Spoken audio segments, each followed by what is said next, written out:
Sunrise is your local election headquarters, and we know the district is navigating teen takeovers. Those, of course, are the large gatherings of minors that can turn really violent. Mayor Muriel Bowser put an emergency youth curfew in place, and that expires next week. Come November, the next leader of the city will have to find a solution. That's why we're on a mission to discuss this with every candidate for D.C. mayor. We've done a pretty good job, so much so that we're having round 2 interviews now.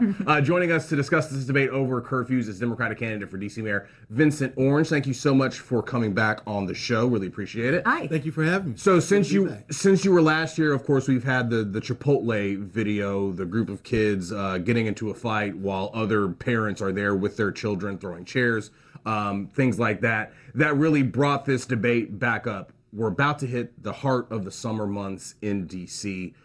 What is the short-term solution here? What is the long-term solution here?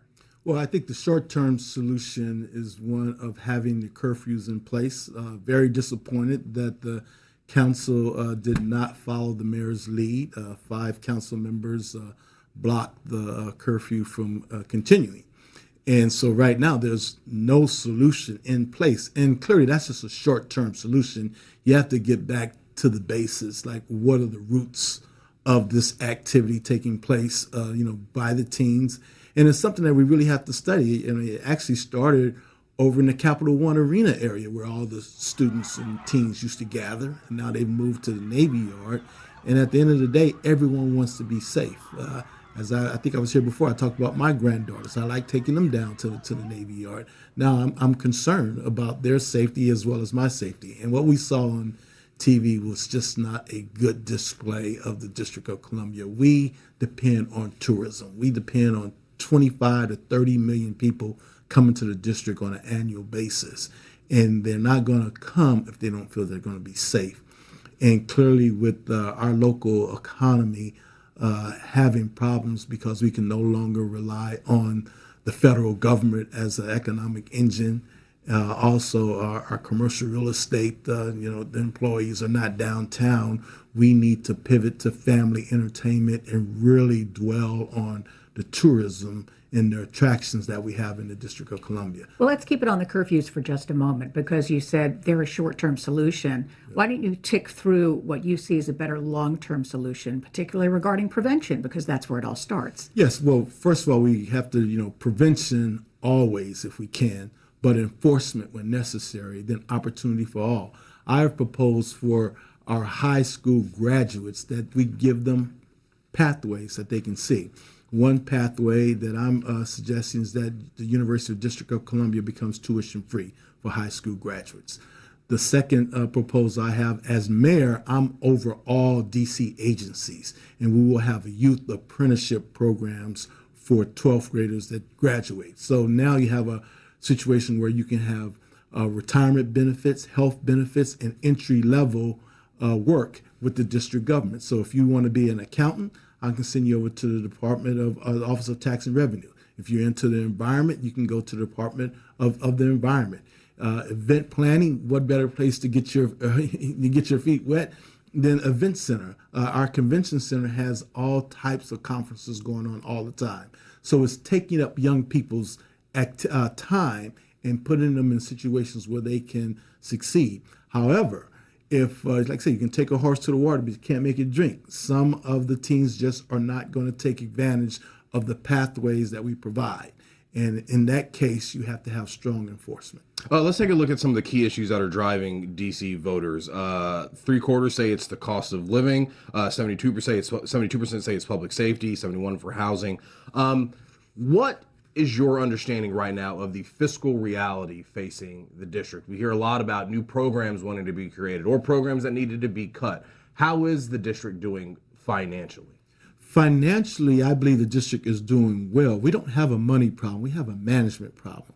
We are a $22 billion government. $12 billion comes from D.C. taxpayers. Another $5.5 billion comes from our enterprises like the water authority, things of that nature. Then $4.5 billion comes from the federal government by way of grants. What I will establish day one is a revenue alignment commission to see how the dollars come in. Are they being aligned for their intended purpose? I believe that a lot of those dollars are going in other directions, and we need to get back in control of our budget. And for example, we're supposed to have 4,500 police officers. That's what we budget for. But there's only 3,100 officers. So what's going on with the other 1,400 FTEs that are in our budget? Where are those dollars? The traffic cameras generated $300 million last year, but it's supposed to fund the Vision Zero program. The Vision Zero program is only about $100 million. So where are the other $200 million? We have to get on top of where are the dollars, and also there's recurring revenue, then there's one-time revenue. You cannot fund a program on one-time revenue. So we need to get on top of that. As an attorney and a certified public accountant with a master of laws in taxation, having being there in 1999 when the government had a $518 million deficit, but there with Mayor Williams and a more professional counsel, we went from junk bond status to AAA bond status, from that $518 million deficit to $1.6 billion in our rainy day fund. So I know exactly what to do, and that's the reason why I'm presenting executive leadership with institutional knowledge. We can't come in talking about create a new program. How long is that going to take? Or, you want to cut everything. What are you cutting? And now this whole thing, they're talking about a new wealth tax. Well, if you keep taxing the folks, then they're going to leave. We're in competition with places like Florida and Texas where they don't have state taxes. So people will get up and leave. So once again, I come back to the basics. A Revenue Alignment Commission, where are our dollars? We don't have a money problem. We have a management problem. Let me ask you something, because one of the other people running for mayor was on our program, and she said the city could get a lot of money if they cut down on corruption. And she suggested corruption is rampant through the agencies. So A, do you think that's true? And B, if you do, how do you tackle it? Well, when you look at the entirety of a $22 billion government, yes, there's been some cases, the $13 million case of someone taking advantage of our certified business employment program, CBEs, and there were some other incidents. But when you look at it in totality, it's not a major issue. The issue is being on top of what's taking place and enforcement. Anyone that's in our certified business enterprise initiatives, there's criteria. So we need to be examining that criteria, make sure internal controls are in place to stop, that activity that may be taking place. But you don't want to throw the baby out with the bathwater. We need enforcement. And that's why, once again, I go back to its executive leadership with institutional knowledge, walk through the door, put the internal controls in place, put the Revenue Alignment Commission in place, and then we move forward. Great. I mean, we have to stop there. Sadly, I asked you a question when we had run out of time. So No, sorry no to our problem. producer, Kristen. Okay. And we're very grateful to have had you on, you. mayoral candidate Vincent Orange. Thank you so much. Pleasure being here.